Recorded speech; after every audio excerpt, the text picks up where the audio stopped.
Welcome boys and girls, Christine here with a discussion about the Battlefield 6 open beta. The first weekend of the beta has finished, we're going to get the second one. I am curious to see if our progress in terms of challenges is going to carry over, but I do have a perspective to give on this. I've played every single Battlefield game that has come out since Battlefield 3. Out of all of those games, the only ones I really enjoyed were Battlefield 3 and Battlefield 1. They just had something working for them. So if you're looking at World War II, if you're looking at 2042, if you're looking at Battlefield 4, they did have significant issues. And they still have significant issues to this day. In the days leading up to this beta, in fact, I reinstalled several of them to see how they would play. And yeah, they haven't necessarily aged that well. Except Battlefield 1. That is the exception. Battlefield 1 does still play very well at this point, at least in terms of infantry combat and combat. Airplanes, bit of a different discussion. Jet controls in particular, or plane controls, have been really bad ever since Battlefield 3 has come out. Like, Battlefield 3 had good controls, had good air power. Every other game, it's been fairly questionable from my perspective. But anyway, with regards to Battlefield 6, from a graphical standpoint and a performance standpoint, it looks pretty good and it ran fairly well.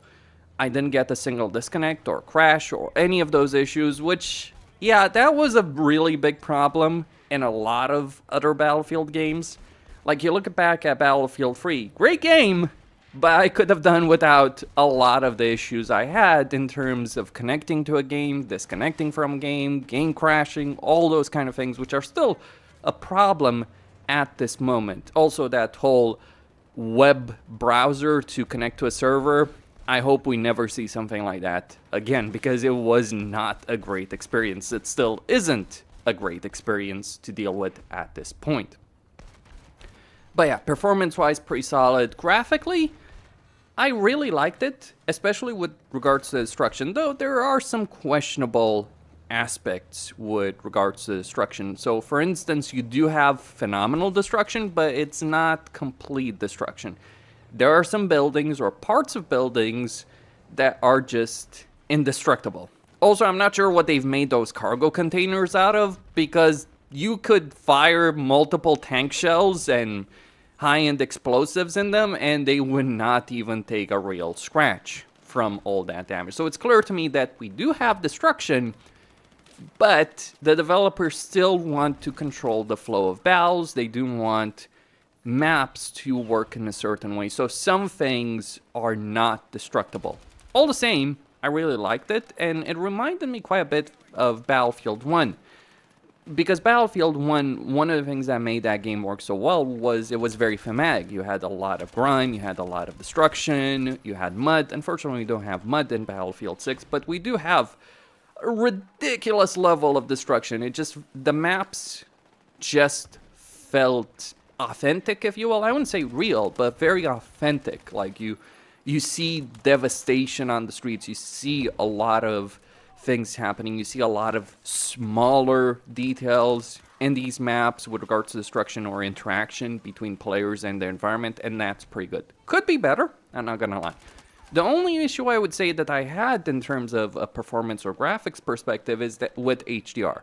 So we know the engine that they're using supports HDR, but I couldn't find an option to enable, disable HDR, so it was a bit of an issue with that. Personally, I generally use RTX HDR, but there were certainly some problem with that, even if my videos did eventually end up getting recorded in HDR, which is a bit of a weird situation right here. But it is a beta, and based on what I can tell, it's not necessarily the latest version of the game, it's rather the most stable version. They wanted to stress test, they wanted to market the game, they want to get people to fight with one another.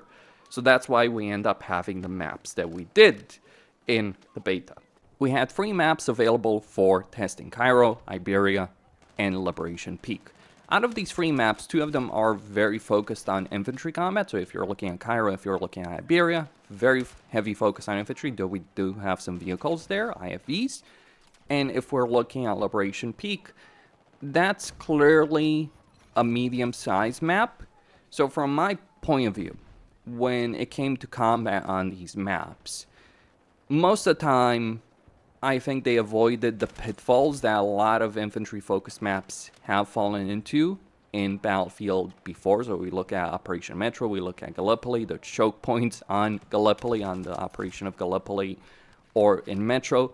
Pretty annoying situation. Here, the way I felt about it from my experience unlocking everything, playing plenty of matches, if your team was not able to progress on these maps, it's because they were not using the tools they were given. So smoke grenades were not being used properly, snipers, LMGs, explosives, tanks, or IFVs. People really love to get into an IFV or a tank and just get blown up in a couple of seconds. That's not how you really utilize an IFV or tank in that kind of situation. Shoot and scoot. Take a shot, expose yourself, pull back, get repaired potentially if you need to, then go and take another shot. Real life tactics, actually, in warfare for these kind of situations to an extent. You could break through, however, and you had the tools available. Like, it never felt to me playing these maps that it was just unwinnable, not worth it to even try, which certainly was an issue in Operation Metro and Gallipoli, if I'm thinking about that.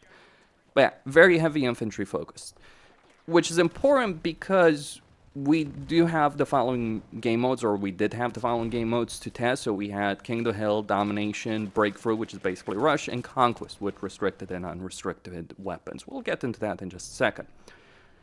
From my point of view, the maps were pretty good for King of the Hill, Domination, which are purely infantry. Breakthrough, pretty solid, not necessarily as good as just pure infantry, but still pretty solid. Was not a miserable experience, got the job done. But for Conquest, I don't think these maps work especially well. That's my perspective. I think there's going to be better Conquest maps, but generally speaking, I'm a far bigger fan of Rush mode, which is what Breakthrough is, rather than Conquest. I have my issues with the Conquest mode in general. One of the things I did feel was lacking in terms of game modes was something like Operations. Like, one of the things that sold Battlefield 1 to me personally was the Operations mode. So you had this idea of a progression through a map and then going from one map to another to take territory to achieve a goal. And that was really good in Battlefield 1. We don't have it here. Maybe we should have something like that.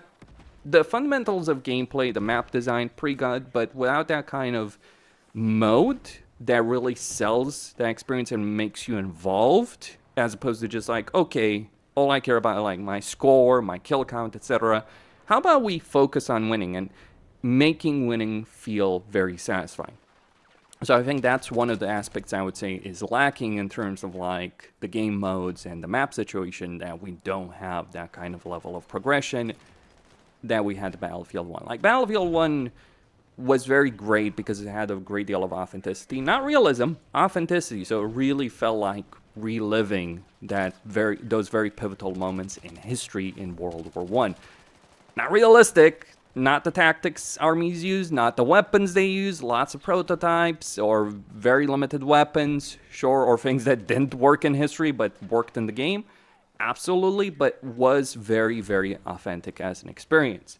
I do think that's kind of lacking. The game I was really reminded of the most, and not from the perspective of moment-to-moment gameplay, but just like how it felt, I was really reminded of Advanced Warfare. Well, we do have Pax Armata, which is kind of standing in for Atlas.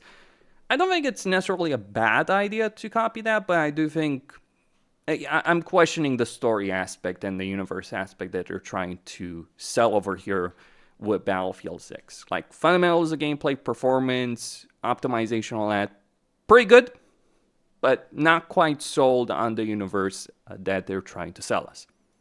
My conclusion on the subject. I think the game is in a pretty good state, what we had to play.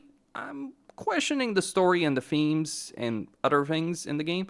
I do have to say I appreciate the more grounded aspects of the game. Like, you do have female soldiers, for instance, but unless you listen to their voices, you can tell. Like, just looking at them, it would be very hard to tell, which, by the way, is how things would work in reality. not quite sure a mercenary group in real life would use female soldiers. I certainly, as someone who's followed many modern conflicts, I haven't seen an example of that, or very, very rarely of female soldiers. So, like, NATO having female soldiers on the front line, fair enough. Mercenary Pax Armata, I mean, people say it's not a mercenary group, it's a coalition. Whatever. That's a whole discussion. I want to know if this story is going to be worth anything, because that's one of the areas that DICE and Battlefield have struggled immensely, the single-player experience. Though in this case, it's not just DICE. So there's a whole bunch of studios, like EA has gone all in on this one, so they've gotten a bunch of people working on it, and it does feel so. Like, I think, like, I'm going to say this outright, DICE has screwed up so many times in the past. Like, you look at World War II, you know what the big problem of World War II was? It wasn't just the marketing, or the trailers, or the nonsense. It was just like, what is the main draw of the game? What's the unique aspect of that game? Well, it was all the buildable stuff, which is, like, not particularly interesting with respect to that. If I want to play a builder game, there's plenty of great options on that subject. You know, building barricades and sandbags and, you know, all that kind of stuff. Repairing bridges, okay, fair enough, but that was kind of the main focus of World War II. 2042, I guess it was the individual characters that we had. Then gun customization didn't work out. Gotta say that much. It really didn't work out. Battlefield 4, yeah, kind of, they were trying to, like, okay, let's take Battlefield 3 and make it bigger and better, and they didn't manage. They fixed some issues. They added a whole bunch of other issues as well with that game. So I'm really curious to see what they're going to do here, and I'm kind of curious, what's the unique element to it? Because right now, I do think the game is great. I think we have great gunplay, but what's the uniqueness, really? What's the main thing that this is adding to the series compared to other games? Or is it just a really polished and solid experience? Like, don't get me wrong, a really solid and polished experience in a Battlefield game after so many years would be a win, but basically, I don't think it's necessarily going to be as great of a win as Battlefield 1 was, but that was kind of like, you know, a special conflict at the 100th celebration or anniversary of World War I. That was a one-in-a-lifetime event, right? Or one-in-a-century event. So there is that aspect, but not quite sold on certain things. But yeah, pretty fun. Probably the best Battlefield game that we've got in a very, very long time. We'll see how it all comes out. And what else they are adding, because there's a lot of things. Game modes, options, portal, etc. I am really curious on those aspects. Costine, signing out.